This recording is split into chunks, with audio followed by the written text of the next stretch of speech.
ओम नमः शिवाय। नमस्ते। आप लोगों के लिए राशिफल लेके आई हूँ नवंबर महीने का वृषभ राशि वालों के लिए। राशिफल बताने के पहले मैं आप लोगों को ग्रहों की स्थिति बता दूं, जो प्लैनेट्स है वो किस किस राशि में बैठे हुए हैं और पंचांग की क्या स्थिति है। उसके बाद फिर राशिफल की बात करते हैं। और एक रिक्वेस्ट और है कि आप वीडियो पूरा लास्ट तक जरूर देखिएगा, क्योंकि जब तक आप पूरा वीडियो नहीं देखेंगे आप अपने राशिफल को अच्छे से नहीं समझ पाएंगे। तो देखिए, जो महीने की शुरुआत हो रही है 1 तारीख को, 1 नवंबर को, उस दिन वार रविवार रहेगा, संडे का दिन रहेगा। राशि मेष रहेगी, तिथि कृष्ण पक्ष की प्रतिपदा रहेगी, नक्षत्र भरणी का दूसरा चरण रहेगा, योग व्यतिपात रहेगा और करण पालो रहेगा। ये पंचांग की स्थिति है। और जो प्लैनेट्स हैं वो किस तरीके से बैठे हुए हैं उसको भी समझ लेते हैं। चंद्रमा जो है आपके मेष राशि में रहेंगे जो 1 नवंबर को। राहु वृषभ में है, जो कि उनकी बहुत अच्छी स्थिति है, उच्च की स्थिति में है। शुक्र जो है आपकी कन्या की राशि में है, जो कि उनकी नीच राशि है। और सूर्य भी अपनी नीच की स्थिति में शुक्र की राशि में है।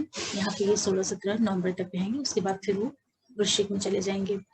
और बुध भी वक्र स्थिति में तुला राशि में है, और ये करीब यहाँ पे 4-5 नवंबर तक रहेंगे, उसके बाद फिर वो पुनः मार्गी हो जाएंगे। वृश्चिक में केतु है और गुरु अपने मूल त्रिकोण राशि धनु में है। गुरु की स्थिति काफी अच्छी है, शुभता भरी। और शनि भी जो है मकर राशि में है, मंगल भी वक्र स्थिति में मीन राशि में है। तो ये ग्रहों की स्थिति है।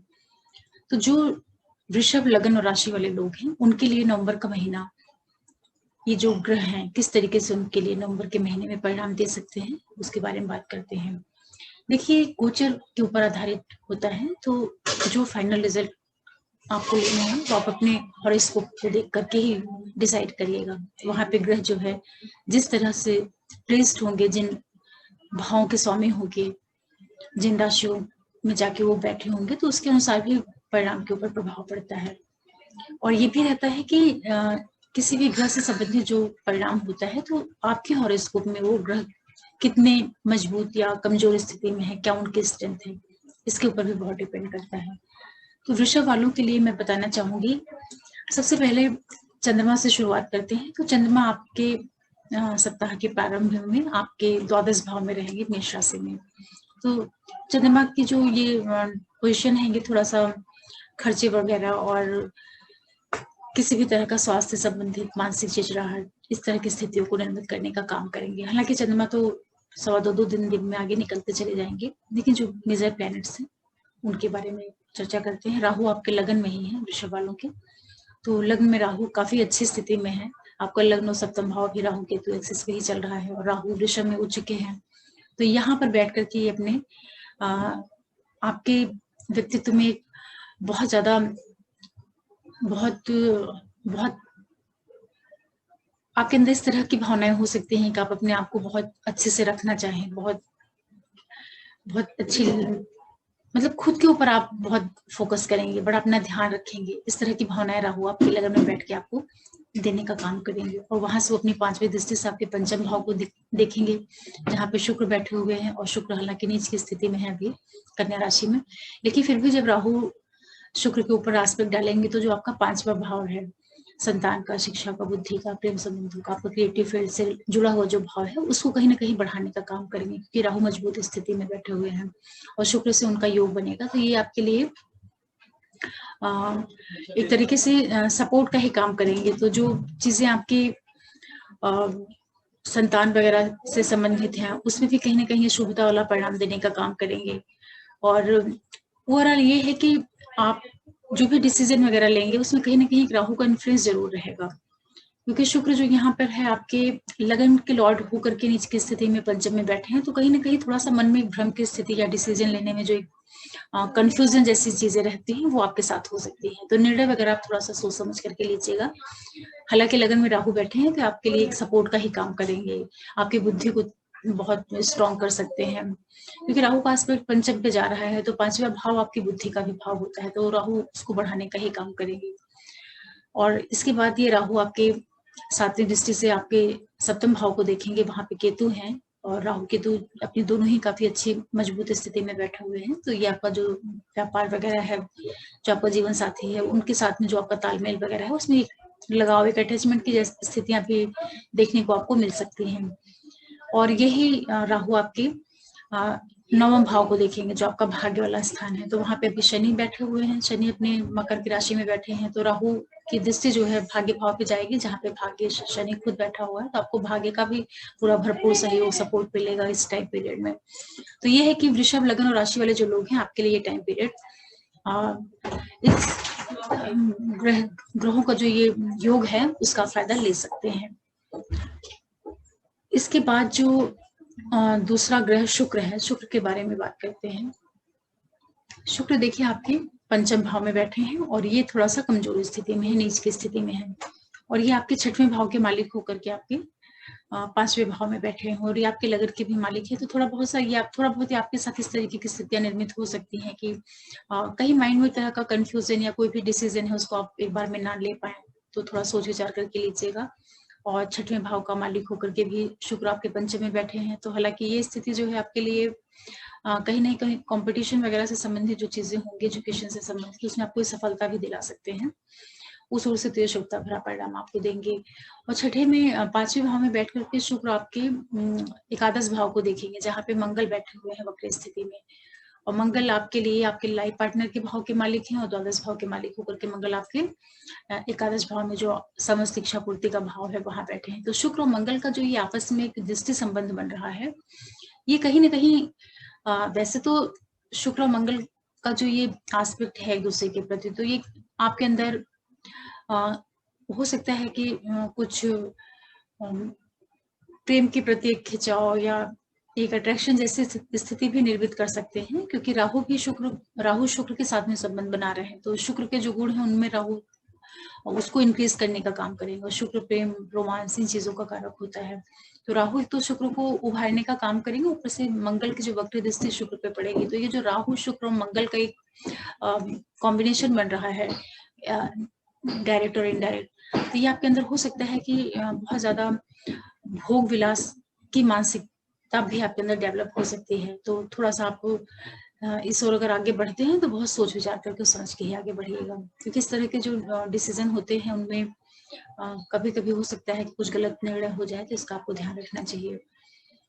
और शुक्र चूंकि एकादश भाव को देखेंगे तो और पंचम में बैठे हुए हैं, मंगल के साथ में दृष्ट है, तो शुक्र 5वें में बैठ के उच्च की दृष्टि से आप एकादश भाव को देखेंगे। तो कहीं ना कहीं ये आपके लिए इच्छा, जो आपकी कुछ पेंडिंग इच्छाएं रह गई हों या कुछ आपके लिए सडन प्राप्तियां भी दिलवा सकते हैं। ये शुक्र ये केवल नुकसान ही नहीं कर रहे हैं, आपके लिए फायदा देने का भी काम करेंगे। इस तरह से आप इसे समझ सकते हैं। तो कोई पहले से कुछ आपका रहा हो, कोई काम धंधा वगैरह, तो हो सकता है उसमें कोई पॉजिटिव रिजल्ट आपको मिल जाए, या जो आपका हायर अथॉरिटी से जुड़ी हुई चीजें हैं, किसी जॉब में है, सर्विस में है, उस ओर से आपको कोई सपोर्ट मिल जाए, फायदा मिल जाए, या आपके जो बड़े भाई बहन वगैरह हैं उन लोगों से किसी तरह का आपको फायदा मिल जाए। इस तरह के भी योग आपके लिए देखने को मिल सकते हैं। उसके बाद फिर बात करते हैं सूर्य और बुध की।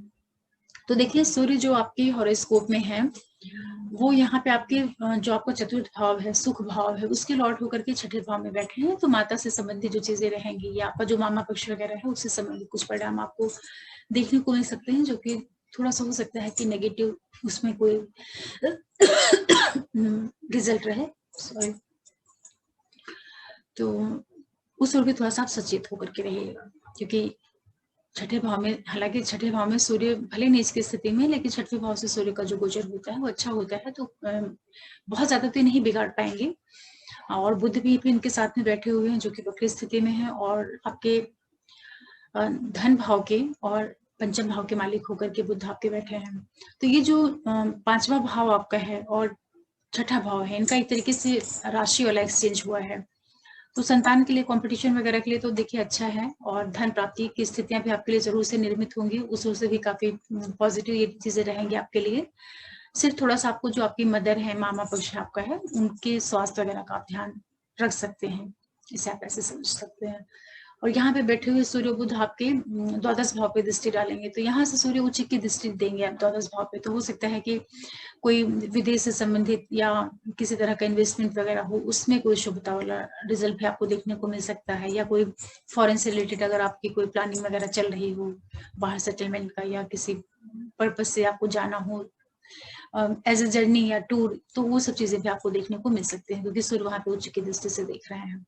और केतु आपके 8वें भाव में बैठे हुए हैं, तो ये केतु आपके लिए शुभ परिणाम ही लाने का काम करेंगे। हालांकि केतु जो है मोक्ष के देने वाले प्लेनेट हैं, उनका जो मेन काम है वो ईश्वर की ओर ले जाना, अध्यात्म की ओर ले जाना। तो इस समय पे जो आपका लाइफ पार्टनर है, हो सकता है उसके अंदर इस तरह की टेंडेंसी हो कि उसका बहुत ज्यादा धर्म कर्म पूजा पाठ इन चीजों में मन लगने लगे। इसको आप इस तरीके से समझ सकते हैं। फिर गुरु आपके धनु राशि में आपके अष्टम भाव में गोचर कर रहे हैं, तो ये यहाँ पे बैठ करके गुरु अपनी 5वीं दृष्टि से आपके 12वें भाव को देखेंगे, तो ये एक अच्छा योग बनाएंगे। कहीं ना कहीं आपको ये विदेश से संबंधित या कहीं फॉरेन से रिलेटेड कोई चीजें हैं, उस ओर भी कुछ आपको ये परिणाम दिखा सकते हैं, और वो शुभ परिणाम होगा, क्योंकि अपने से इनकी जो 5वीं दृष्टि है वो शुभ दृष्टि रहती है।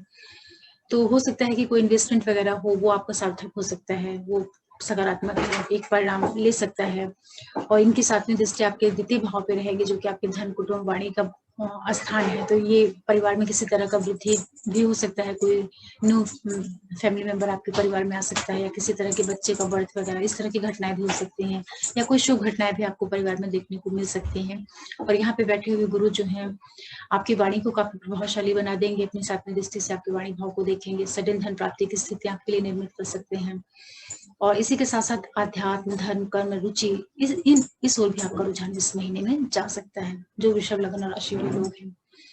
इसके बाद ये गुरु जब अपनी 9वीं दृष्टि से आपके चतुर्थ भाव को देखेंगे, तो परिवार में कहीं ना कहीं शुभता लाने का काम करेंगे, क्योंकि गुरु आपकी मोक्ष त्रिकोण में बैठे हुए हैं। तो ये तीनों ही मोक्ष त्रिकोण को एक्टिवेट कर देंगे, जो आपका चौथा भाव है, 12वां और अष्टम भाव है। तो ये पूरे नवंबर के महीने में ऐसी संभावना बनेगी कि जो आपका जो रुझान है, जो आपकी प्रवृत्ति है, जो आपकी टेंडेंसी है, वो थोड़ा ईश्वर की ओर, आध्यात्म की ओर, धार्मिक क्रियाकलाप की ओर या ज्ञान प्राप्ति की ओर भी आपके अंदर एक झुकाव हो सकता है। इस तरीके से आप उसे समझ सकते हैं।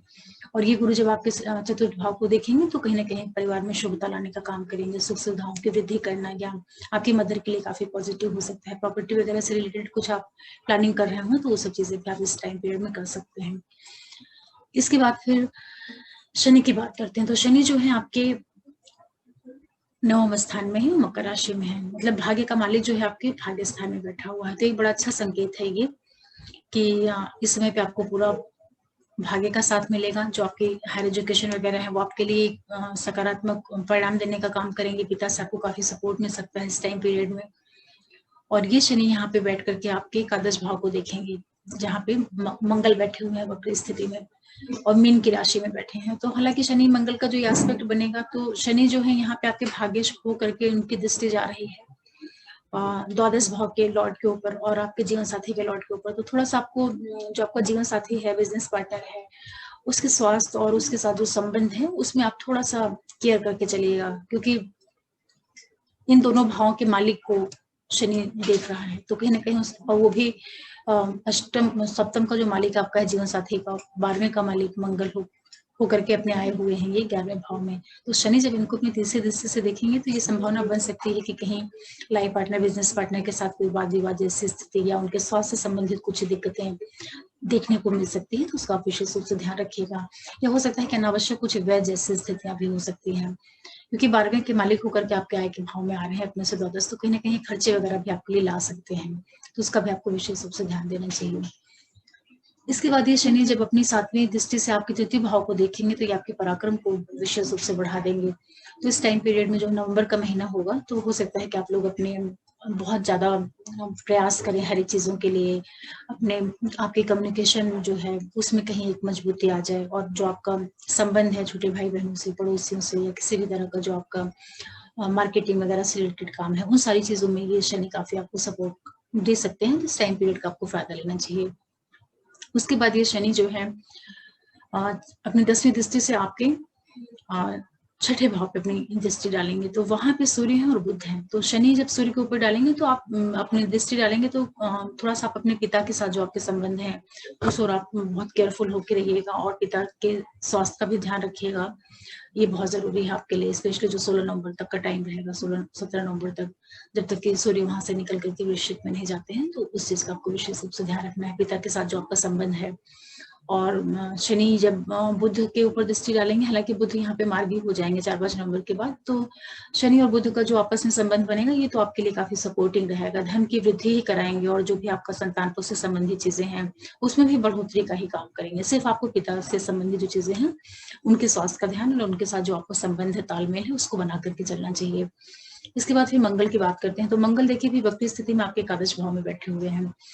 तो मंगल वक्री यहाँ पे बैठे हैं, तो ये स्पेशली आपका जो लाइफ पार्टनर, बिजनेस पार्टनर है, उसके परिणाम को दिखा रहे हैं। तो आपको जीवन साथी, बिजनेस पार्टनर के साथ में विशेष रूप से आपको सामंजस्य बना के चलना चाहिए और खर्चे वगैरह थोड़ा सा आप सोच समझ करके और बहुत सोच विचार के बाद आप कोई डिसीजन लीजिए कि आप पैसे कहाँ खर्च कर रहे हैं, कहाँ इन्वेस्ट कर रहे हैं। अनावश्यक खर्च होने के थोड़े से योग दिखाई पड़ रहे हैं।